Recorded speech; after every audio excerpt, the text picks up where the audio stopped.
सराहना करनी चाहिए नेपाल सरकार की, वहाँ के गृह मंत्री की, कि वो युवा होते हुए वो सीधे सड़क पे आ गए और सड़क पर आकर के उन्होंने निष्पक्ष जांच कराई और जो लोग सामने आ रहे हैं गिरफ्तार हो। जिस तरीके से मुसलमानों के घरों पे हमले होने शुरू हो गए थे, उनके इलाके में हमले होने शुरू हो गए थे, मस्जिदों पे हमले होने गए थे, पुलिस कैसे कंट्रोल करेगी? अपराधियों को गोली मारना जाहिर है पुलिस का कर्तव्य है ये, और गृह मंत्री स्वयं सामने निकले में, इसलिए आप इसको सही ढंग से देखिए। कुछ अपराधी तत्व होते हैं जो धर्म की आड़ में लेकर के ऐसा करते हैं। अगर कांवड़ यात्रा पे कोई भी बात हो, उसकी निष्पक्ष जांच जैसे ही सरकार वहां करेगी, आप देखिएगा सारी चीज सामने निकल के आ जाएगी। एक भी अल्पसंख्यक समाज या मुस्लिम समाज का लोग वहां दोषी नहीं पाया जाएगा। अभी पूरे दुनिया में ये एक ड्रामा क्रिएट किया जाता है, स्टेट टेररिज्म जिसको कहते हैं, धर्म आधारित जो गवर्नमेंट होगी उसके साथ ही, वहाँ ऐसा नहीं होगा। नमस्कार, आप देख रहे हैं मंथन टुडे, मैं हूं आपके साथ उज़मा। भारत का पड़ोसी देश नेपाल इस वक्त जल रहा है। कांवड़ यात्रा में हुई झड़प ने हिंदू मुस्लिम का रूप ले लिया है। इसी मुद्दे पर आज हम चर्चा करेंगे। चर्चा करने के लिए हमारे साथ हैं पॉलिटिकल एक्सपर्ट अशफाक रहमान साहब और कुछ बातचीत करने के लिए हमारी सहयोगी अजरा। अशफाक साहब, बहुत बहुत स्वागत है आपका। क्या कहेंगे, नेपाल हिंदू राष्ट्र है, फिर भी धर्म आधारित जो है सरकार है, वहाँ एक बार फिर वहाँ हिंसा भड़क गई है, इसको आप कैसे देखते हैं? देखिए, अगर धर्म आधारित वहाँ सरकार आई है, सनातनियों की सरकार आई है, तो आप उम्मीद रखिए कि कोई भी बवाल या टेंशन नहीं आगे बढ़ेगा। दुनिया के जैसे वो हिंदू राष्ट्र पहले भी कहा जाता रहा, अभी भी रहा है, तो वो निष्पक्ष होंगे। जो धार्मिक होते हैं वो दूसरे धर्म के विरोध नहीं होते। कुछ अपराधी तत्व होते हैं जो धर्म की आड़ में लेकर के ऐसा करते हैं। अगर कांवड़ यात्रा पे कोई भी बात हो, उसकी निष्पक्ष जांच जैसे ही सरकार वहां करेगी, आप देखिएगा सारी चीज़ सामने निकल के आ जाएगी कि गोली किन लोगों ने चलाई और उनका नाम आ जाएगा, आपको समझ में आ जाएगा। वहाँ पे भारत की तरह पक्षपात नहीं होगा, क्योंकि वहाँ धार्मिक सरकार है। आप उसी तरीके से दुनिया के दूसरे मुल्कों में देखिए, जहाँ इस्लामिक राष्ट्र कहा जाता है, सऊदी अरब है, यूनाइटेड अरब अमीरात है, UAE है वगैरह, दुबई वगैरह, आप वहाँ पे सभी धर्म के लोग हैं।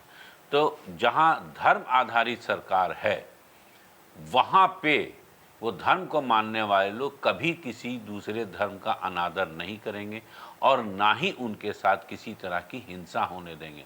तो हम पूरी उम्मीद रखते हैं कि अगर धर्म आधारित सरकार चुनी गई है नेपाल में, तो वहाँ निष्पक्ष जांच होगी और निष्पक्ष जांच होने के बाद पुलिस अगर सही कार्रवाई करेगी तो एक भी अल्पसंख्यक समाज या मुस्लिम समाज का लोग वहाँ दोषी नहीं पाया जाएगा। अभी पूरे दुनिया में ये एक ड्रामा क्रिएट किया जाता है, स्टेट टेररिज्म जिसको कहते हैं, धर्म आधारित जो गवर्नमेंट होगी उसके साथ ही, वहाँ ऐसा नहीं होगा। अच्छा, सनातन धर्म आपस में ही लड़ रहे हैं, इसको लेके क्या कहिएगा?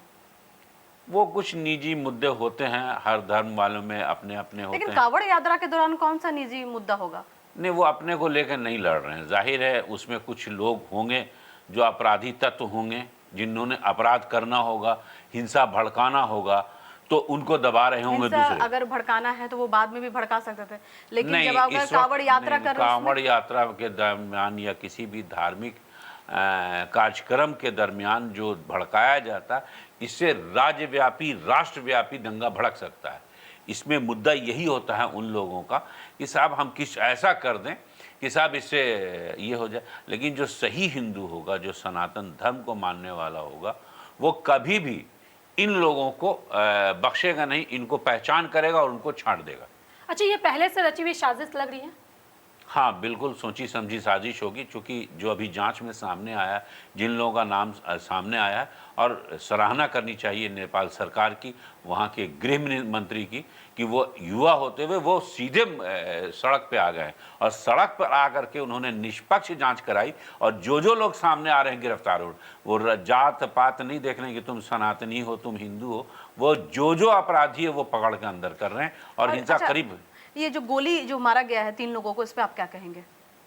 भाई, इतना जल्दी एक्शन लेना सही था? बिल्कुल सही था। अगर थोड़ा टाइम तो लेना चाहिए नहीं था। कैसे आप बात कर रहे हैं? जिस तरीके से मुसलमानों के घरों पे हमले होने शुरू हो गए थे, उनके इलाके में हमले होने शुरू हो गए थे, मस्जिदों पे हमले होने गए थे, पुलिस कैसे कंट्रोल करेगी? ये कोई छात्र आंदोलन तो था नहीं, ये एक उन्मादी भीड़ जो है जो दंगे की नीयत से आगे बढ़ रही, पुलिस उसको कैसे रोकेगी? पुलिस के पास क्या होता है? फिर वो हथियार दिखाने के लिए तो है नहीं।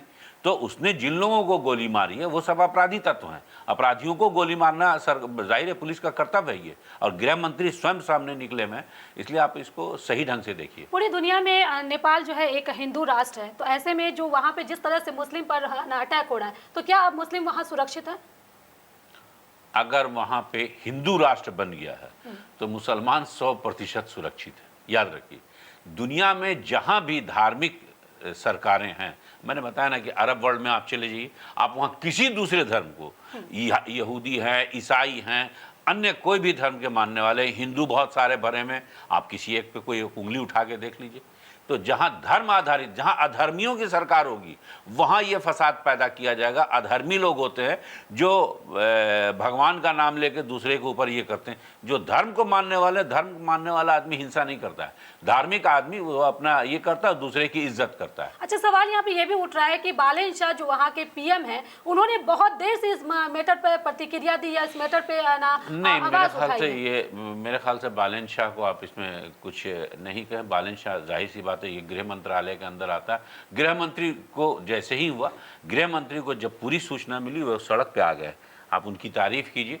जाहिर सी बात है, उनको पहले लगा ये मामूली झड़प है, क्योंकि उनके यहाँ हिंदू मुस्लिम दंगे होते नहीं थे। नेपाल में हिंदू मुस्लिम दंगे नहीं होते थे, आप इस बात को समझिए। दुनिया के दूसरे मुल्क में भी नहीं होते हैं। भारत में सिवाय दंगे के धार्मिक दंगा पहले कहीं कहीं हुआ है, ईसाई और मुस्लिम दंगा इस टाइप का हुआ है, वहाँ नेपाल में नहीं होता था। अभी वह तो उन लोगों को भी पहले लगा होगा कि पुलिस कंट्रोल कर लेगी, लेकिन जब लगा उनको कि साहब हमारे अपने लोग जो है धर्म का नाम लेकर फ़ायदा होकर, अल्पसंख्यक समाज जो उनके नागरिक है, वो अपने नागरिक की सुरक्षा करने के लिए दूसरा जो उग्र समाज है उसको उन्होंने रोका है। अच्छा, आपको क्या लगता है कि अगर भारत हिंदू राष्ट्र हो जाए तो क्या लगता है यहाँ पर भी जो हिंसा, जो लड़ाई झगड़ा जो होता है, दंगा, ये रुक जाएगा? देखिए, एक बात समझिए, तो यहाँ पे जो भी दंगे और फसाद होते हैं उसमें जो लोग शामिल होते हैं और जिस ढंग से शामिल होते हैं, वो कोई भी सही माने में कहा जाए तो सनातनी नहीं होता। धर्म को मानने वाले वो सब अपराधी होते हैं। उनका एकमात्र उद्देश्य होता है कि साहब मुसलमानों की संपत्ति लूट ली जाए, मुसलमानों का घर जला लिया जाए। और न्यायिक व्यवस्था पे यहाँ से लोगों का विश्वास इसलिए उठ जा रहा कि मरते भी मुसलमान हैं। इंडिया टुडे ने बहुत पहले छापा था इसको कि 98% मुसलमान मारे जाते हैं, 99% से ज़्यादा उनकी संपत्ति जलाई जाती और 99% गिरफ्तारी मुसलमान की होती है। तो ये जो चीज़ होती है ना, ये बिल्कुल अलग होती है। यहाँ पर ये इसको क्या कहा जाए, स्टेट स्पॉन्सर कहा जा सकता है। स्टेट निष्पक्ष जांच नहीं कर, नेपाल में निष्पक्ष जांच हो रही है।